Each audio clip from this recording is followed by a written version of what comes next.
प्यारे मित्रों, मैं आज आपको बताने जा रहा हूं कि भगवान कृष्ण, इस बात को ध्यान से सुनिएगा। मैं कोई कथावाचक नहीं हूं, लेकिन आपको एक सत्य से हम परिचित करा रहे हैं। भगवान कृष्ण जब बैठे थे या जब महाभारत का युद्ध चल रहा था, तो उस समय जब रथ पर वो बैठे थे, तो अर्जुन ने एक सवाल किया। अर्जुन ने पूछा भगवान कृष्ण से, हे प्रभु, आप मुझे ये बताने का कष्ट करिए कि इस सृष्टि में सबसे बड़ा कौन है? इस सृष्टि में सबसे बड़ा कौन है? और आखिर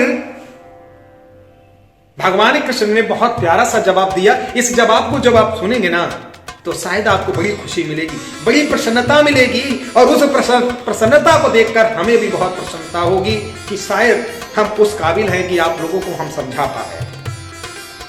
भगवान कृष्ण ने अर्जुन से कहा है, अर्जुन, दुनिया में अगर सबसे बड़ा कोई है तो पता है ना कौन है? दुनिया में अगर सबसे बड़ा है तो वो आपकी जन्म देने वाली मां है, क्योंकि जिस मां ने तुम्हें जन्म दिया, जिस मां ने मुझे जन्म दिया, तो मैं कैसे बड़ा? ये भगवान कैसे बड़े?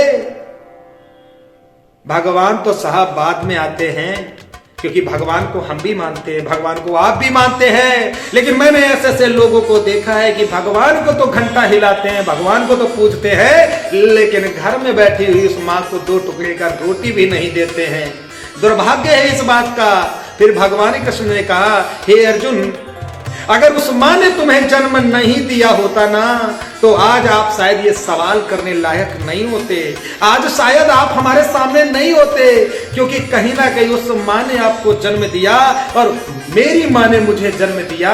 तब आज आप हमसे सवाल कर रहे हो और मैं आपको जवाब दे रहा हूं, क्योंकि दुनिया को रचाने वाली वो मां, इस दुनिया को बसाने वाली वो मां, जो 9 माह पेट में रखती है अपने बच्चे को, दुख झेलती है, संकट झेलती है, सारी कष्ट झेलती है, लेकिन जैसे जैसे समय बीतता है तो नई नई बीवियां आती हैं और अपने पतियों को बस में करके अपनी मां से दूर हो जाते हैं। यह बहुत बड़ा दुर्भाग्य है।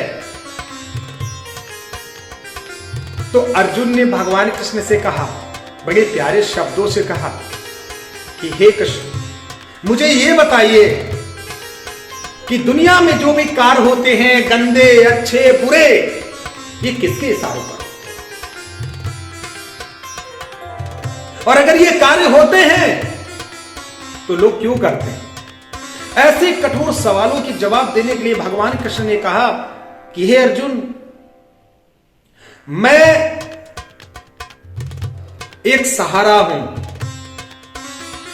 मुझसे बड़ी मेरी मां है, उसके बाद मैं हूं, लेकिन ये मैं सहारा हूं, इस सृष्टि को रचने वाला हूं। इस सृष्टि को हम सभी ने मिलकर के रचा है, और उस सृष्टि को रचने के बाद उसका पालनहार जो होता है वो ईश्वर होता है। लेकिन ईश्वर इसलिए होता है क्योंकि कहीं ना कहीं दैविक शक्तियां ईश्वर के पास होती हैं। वो शक्तियां इसलिए होती हैं क्योंकि उन्होंने भी एक मां के कोख से जन्म लिया है।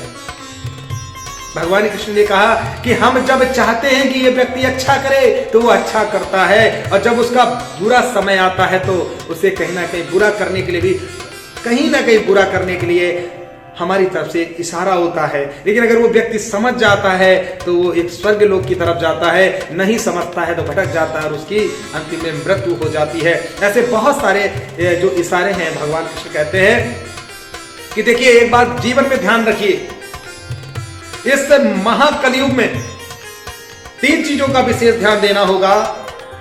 अगर आप भक्ति करते हैं, अगर आप भक्ति करते हैं तो पाप के रास्ते को छोड़ दो, क्योंकि आप जब भक्ति करेंगे तो पाप के रास्ते पर जाएंगे तो आपको परिणाम गलत आपको भुगतना पड़ेगा, और इसके साथ साथ आपको बहुत सारी चीजों से दिक्कत हो सकती है।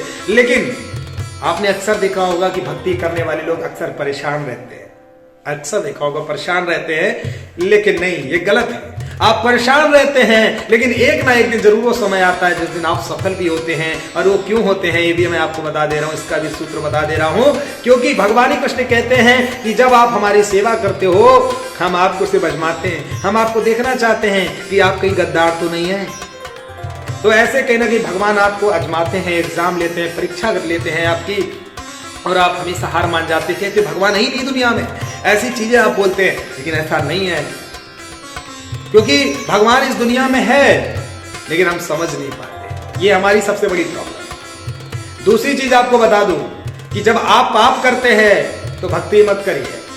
अगर आपको पाप का रास्ता चुनना है तो भक्ति मत करिए। ऐसे कलयुग में पाप करने वालों की संपत्ति करोड़ों में हो जाती है, ये अक्सर आप देख लीजिएगा।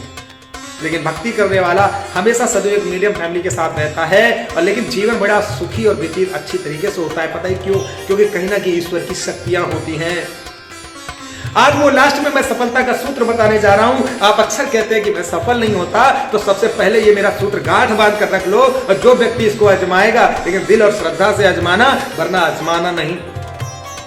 जो आजमा लेगा उसकी नैया पार हो जाएगी। जो लोग बेरोजगार हैं, जिनको नौकरी नहीं मिल रही है, वो आजमा करके स्टार्ट कर ले और देख ले उसकी कृपा क्या होती है। आपकी जो भी समस्या है उसका समाधान अगर नहीं हो रहा है, ये हमारी बताई हुई बातों को फॉलो कर लीजिए, आपकी समस्या का समाधान हो जाएगा। ये मेरा वादा है आपसे। जब ना हो तब कहना, लेकिन दिल से मानना। लेकिन ऐसे ढोंग मत करना कि हमने कह दिया तो आपने 4 दिन मान लिया, फिर कह दिया भैया हो ही नहीं रहा। ऐसा नहीं है। दिल और भाव से अगर लग जाओगे तो पक्का बोल रहा हूं कि आपको सफलता 110% मिलेगी, क्योंकि मैंने अपने जीवन में खुद अनुभव किया है। बता दूं क्या? चलिए बता ही देता हूं आपको। बता दूं कि जब भी आप कोई टारगेट लेकर चल रहे हैं कि मुझे डॉक्टर बनना है, मुझे मंत्री बनना है, मुझे नेता बनना है, या कुछ भी बनना है, तो सबसे पहले जा करके अपने उस पैदा करने वाली माँ के चरणों में झुक जाओ, गिर जाओ उसके चरणों में, उसका आशीर्वाद प्राप्त करो, उसका दिल मत दुखाओ, उसे प्यार करो, उसे दिल से मानो। क्या चमत्कार होगा ईश्वर का, आप यकीन मानिए। जिस दिन अपनी माँ का आशीर्वाद आप लेने लगे ना, जिस दिन आप उन तमाम गरीब लोग जो हमारे रोड पर भटक रहे हैं, इनके लिए सहारा बन गए ना, उस दिन आपका बेड़ा पार हो जाएगा। ये मेरा वादा है आपसे। इस वीडियो पे डंके की चोट पे बोलता हूँ और चैलेंज के साथ बोलता हूँ, करके देख लो, खुशियां ही घर में आ जाएंगी। वीडियो अच्छा हो तो शेयर करना, माँ को मानते हो तो जरूर शेयर करना, क्योंकि माँ होती है। चलो प्यार से बोलते हैं अपनी जन्म देने वाली माता की जय, और हमारी महामाई चामुंडा मैया की जय। जय श्री राम।